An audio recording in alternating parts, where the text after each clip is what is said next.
On a Japanese day that was as stop-start as Red Bull's driver program, it was McLaren on top, but not really the headline, as Yuki Tsunoda really wowed everybody after stepping in for Liam Lawson. Tim Kraaij at GP Blog is here with me to talk through everything, and if you're going to answer all of the critics, get your driver to get within a tenth of Max Verstappen. How about that for Yuki Tsunoda, Tim? Yeah, quite impressive. And of course, first of all, you thought by the looks of it, he would be on a higher engine mode or with lower fuel. But with Christian Horner, after FP1 saying at Sky Sports that he was on the same engine mode and that he was quite impressed because, there's been no testing for Yuki whatsoever. And then to be within 1/10 of Max Verstappen on a circuit like Suzuka, I think that's quite impressive. So, he looked quite good during the whole session. His feedback over the radio was quite good. He was very calm, something that we haven't seen that much of him before. Or maybe we only got the highs and lows from him in the past. But it was quite calm, very sensitive, and I think he did very well. And even if he was on a higher engine mode, we've never seen this from Liam Lawson in the first two races. And I think this is where the experience of Yuki kicks in, where he just has the advantage of already 5 years in one. The experience of getting the maximum out of the car and at least adapting to what the car needs. And I think he did that very well.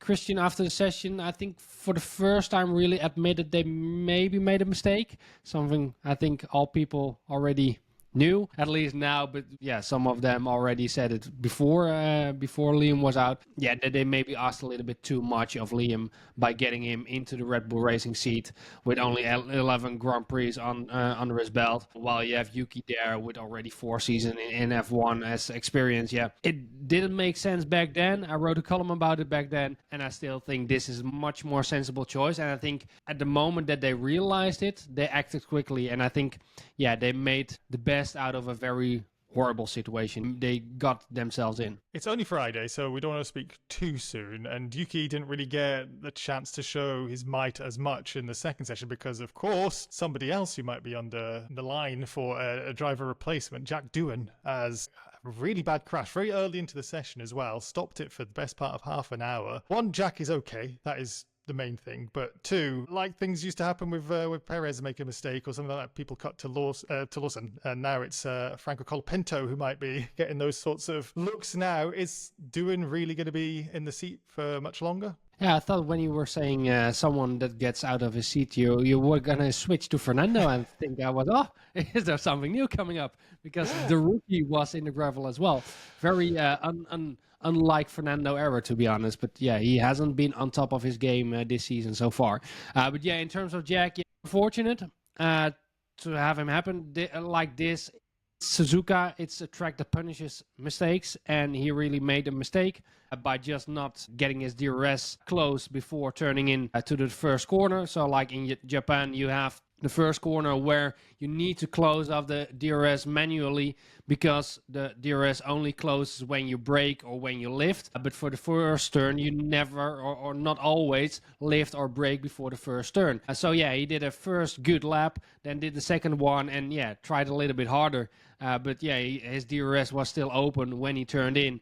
And then you see the amount of downforce that the F1 car normally generates, it disappeared, and he disappeared into the wall. And fortunately, he got out of it quite okay. He looked a little bit shaky when he stepped out of the car, but the team reported on it that he was fine. So I don't assume there will be any issues for him to continue this weekend. But it's another step in the amount of pressure that will be on top of his shoulders. Of course, since the announcement of Franco Colapinto, since the announcement of 4 reserve drivers of Alpine, the amount of pressure has been very high on him and maybe replacing him. And it's not always been fair to him. He doesn't really got the fair chance, you have to say. But it doesn't...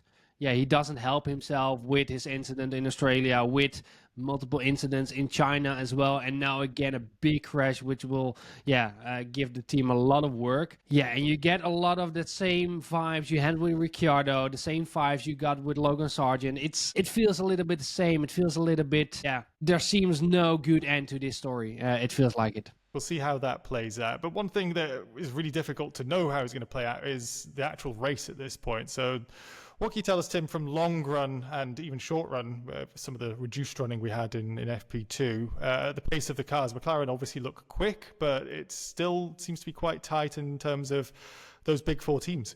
Yeah, I think everyone could have seen the strong pace that McLaren had over one lap. Lando seemed to struggle a little bit to get it all together, but when he did, he was some blistering laps where the opposition couldn't compete with those times. And you see similar things with the long run. Of course, we didn't have proper long runs in FP2, but we had some in FP1, and McLaren were the fastest, especially Lando. George was quite close. He had the same times like Oscar Piastri, but Lando had the upper hand, and especially with a few fastest laps within those long runs that are quite impressive. For the full long read, please go to gpblog.com as well to read it all. And yeah, with the other teams like Ferrari is thereabouts, like they were on the short runs as well. But I think the main takeaway from the long run is Red Bull that is being nowhere.